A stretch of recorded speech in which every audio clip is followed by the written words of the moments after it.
तो इस एपिसोड की शुरुआत वहीं से होती है जहाँ से पिछला एपिसोड खत्म हुआ था। पिछले एपिसोड के एंड में देखा था कि भाई वो जो बच्चा यहाँ पे था भतीजा, उसका लेवल अप हो चुका था 2 स्टेज पे।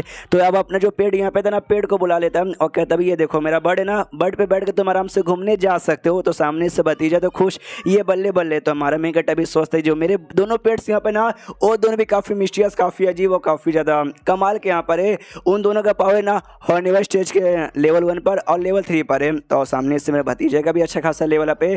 तीनों साथ में रहेंगे तो किसी के ऊपर डेंजर नहीं आएगा। और पिछले एपिसोड में बताना भूल गया था जी, रिवॉर्ड इसमें मिला था ना ऑरोरा टेक्निक, उसके अलावा 100 साल का कल्टीवेशन एक्सपीरियंस भी मिला था। वो एक्सपीरियंस यूज़ करता और इतने एक्सपीरियंस में ना हेवनली स्टेज पे जाने के लायक यहाँ पे बन जाता है। तो हेवनली स्टेज बाकी स्टेजेस के मुकाबले काफ़ी अलग होता है जी। चक्कर में इसका जो लेवल अप का प्रोसेस है ना, वो भी काफ़ी ज़्यादा यहाँ पे डिफरेंस था। तो सामने से इसको भी डिफरेंस महसूस होता है कि ऐसा लगता है दुनिया के पावर के साथ में कनेक्ट हो रहा हूँ। और हमने कल्टीवेशन मांगा में देखा, जब किसी बंदे का लेवल अप होता है तो बिजली भी गिरती है। तो उस टाइप कोई प्रोसेस इसमें होने वाला था। ये हल्का सा चौक जाता है यार, मुझे लगा सब सिस्टम की वजह से हो रहा था, शायद मुझे बिजली या फिर ऐसा कोई भी चीज़ सॉल्व मतलब नहीं प्रॉब्लम झेलना पड़ेगा। लेकिन लगता है कि नहीं मुझे झेलना पड़ेगा, लेकिन कहानी में ट्विस्ट, झेलना तो पड़ेगा लेकिन डायरेक्ट अपने रियल बॉडी से नहीं, बल्कि भाई रियल बॉडी तो आराम से लेटा रहेगा। इसका जो माइंड यानी इसका जो सोल है ना, इसके सोल के ऊपर हल्का सा मुसीबत आएगा, बिजली आएगा और समस्या आएगा, उससे बचना आता है, ये आराम से बच जाता है। यानी फाइनली इसका लेवल अप हो चुका है हेवनली स्टेज पर।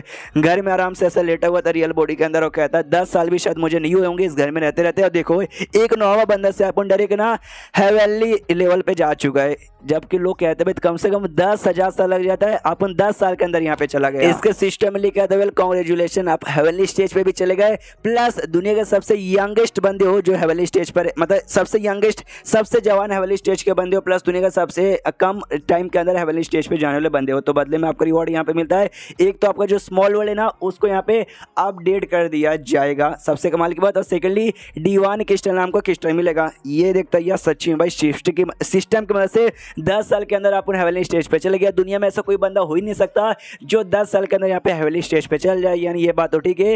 रही बात मुझे रिवॉर्ड यहाँ पे मिला है, अरे स्मॉल वर्ल्ड को अपडेट करने का, इसलिए अपडेट कर देता हूँ। इसके साइड डिसाइपल स्मॉल वर्ल्ड के अंदर थे, सबके सब यहाँ पे हिल जाते कि भाई ये क्या हो रहा है, भाई ये तूफान आ गया क्या, भाई भूकंप आ रहा है क्या। तो चूश वहाँ समझाता, कहता नहीं भाई मैंने अपडेट यहाँ पे कर दिया, अब ये जगह पहले जैसी नहीं है, पहले से इंप्रूव हो गया है। डिसाइपल लोग कहते कह रहे मास्टर तुसी हो क्या, भाई नमस्कार। ये कहते यह नमस्कार। ये नोटिस करते कि क्या क्या चेंजेस आए हैं। पहले जो 20 जानवर यहाँ पे थे जिनके साथ लड़ाई कर करके प्रैक्टिस करते थे, वो पहले से ज़्यादा स्ट्रॉन्ग यहाँ पे आ चुके हैं। और सेकेंडली जो भी यहाँ पे प्लांट की जड़ी बूटी की जो खासियत यहाँ पे थी इंप्रूव हो चुकी है। जो स्पिरिचुअल ऑरा यहाँ पे था, जो कल्टीवेशन इंप्रूव करता था, वो भी पहले से ज़्यादा डेंस और प्योर यहाँ पे हो चुका है। सबका सब है ना अपडेट के बाद यहाँ पर हुआ है। और ये तो भाई एक आइटम था। सेकंड आइटम यहाँ पे मिला था भाई divine crystal. Divine crystal basically ऐसा क्रिस्टल है जो आपके आसपास के इन्वायरमेंट को ना एकदम है ना डिवाइन ऑरा के बराबर कर देगा। और डिवाइन ऑरा यहाँ पे रहा तभी जाके ना आप डिवाइन स्टेज के ऊपर यहाँ पे जा पाओगे। तो जहाँ ये क्रिस्टल है वहाँ पे डिवाइन स्टेज पे जाने के चांसेस काफ़ी ज़्यादा हाई है। तो ये भी सोचते कि अगर इस क्रिस्टल को मैंने अपने स्मॉल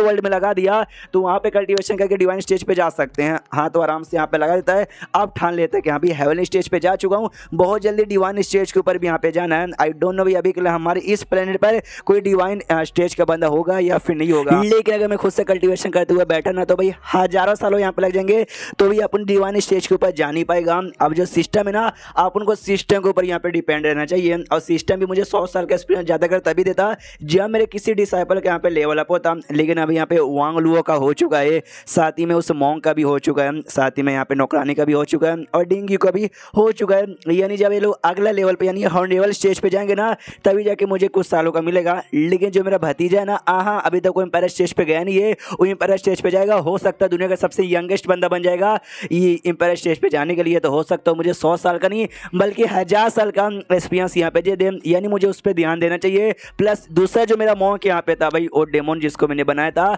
हाँ अभी तक उसको मैंने स्मॉल वर्ल्ड में भेजा नहीं है। हो सकता है भाई स्मॉल वर्ल्ड में उसको भेज कर उसके भी एम्पायर स्टेज पे लेवल अप करवा दूँ तो फायदा होगा। और अब देखो भाई मैं खुद हेवनली स्टेज पे जा चुका हूँ, तो पहले जो मिरर है उससे लिविंग क्रिएचर को मैं भेज नहीं सकता था, लेकिन मैं लिविंग क्रिएचर को भी मिरर से यहाँ पे भेज सकता हूँ। और ऐसे जैसे कुछ दिन का टाइम यहाँ पे गुजरता है, ये जो मिरर में भाई जो भी नए नए चेंजेस आए ना, उस पर ध्यान देता है। जिसमें सबसे बड़ा चेंजेस आए लिविंग क्रिएचर को सेंड करने का, तो ये भी सेंड करके देखते हैं लिविंग क्रिएचर को। तो मालूम चलता है जो लो लेवल क्रिएचर है ना, खाली उनको मैं सेंड यहाँ पे कर सकता हूँ, लेकिन उनको सेंड करने के लिए भी मुझे को भाई बहुत ही ज़्यादा अपनी एनर्जी यहाँ पे देनी पड़ेगी। यहाँ तक कि हाई लेवल को भी सेंड कर सकता हूँ, लेकिन मेरी एनर्जी उतनी नहीं है। हाँ, मेरी एनर्जी संभाल संभाल ही नहीं पाता, जी चक्कर में इम्पॉसिबल यहाँ पे बन जाता है।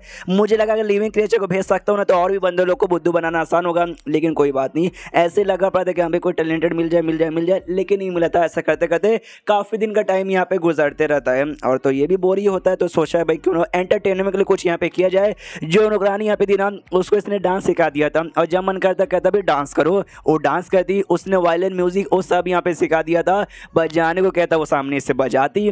लेकिन जो दोनों डिसाइपल यहाँ पे वांगलू और डिंग्यू ना वो अपना जो मैक्सिमम टाइम है स्मॉल वर्ल्ड में स्पेंड यहाँ पे करते हैं अपने कल्टीवेशन के ऊपर। और जो भतीजा यहाँ पे था वो स्मॉल वर्ल्ड में भी जाता, कभी कभार ज़्यादा कर वो बाहर यहाँ पे प्रैक्टिस करता, छोटा मोटा लेवल अप होता या फायदा होता तो आराम से छुट्टी मनाता 1-2 दिन के लिए।